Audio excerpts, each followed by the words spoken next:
Ghatkopar hoarding दुर्घटने प्रकरणातली, कारण या प्रकरणामध्ये रेल्वे पोलीस आयुक्त कैसर खालिद यांचं निलंबन करण्यात आलंय। घाटकोपर प्रकरणामध्ये होर्डिंगला परवानगी देताना गैरप्रकार आणि निष्काळजीपणा झाला असल्याचा ठपका ठेवण्यात आलाय। सरकारच्या गृह विभागानं खालिद यांचं निलंबन केलंय।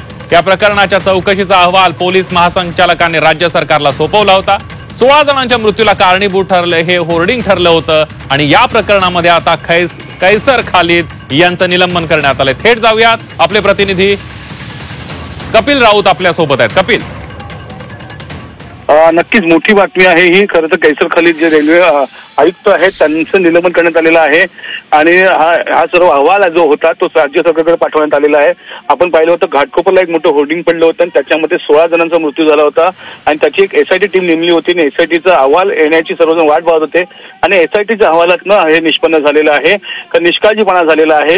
एकंदरीतच कैसर खालिद यांच्या पत्नी आहे, यांच्या पत्नीचा जो पार्टनर आहे किंवा जो अधिकारी आहे त्यांच्या खात्यामध्ये हा जो होर्डिंग्स आहे त्याबाबतचे पैसे वर्ग करण्यात आले होते असं निष्पन्न झालं आहे। त्यामुळे ही कारवाई करण्यात आलेली आहे आणि कैसर खालिद यांना निलंबन करण्यात आलेलं आहे। अगदी कपिल, धन्यवाद दिलेल्या सविस्तर माहितीबद्दल। आणि आज कैसर खालिद यांच्यावर भाजपचे नेते किरीट सोमय्या यांनी सुद्धा गंभीर आरोप केलेले होते।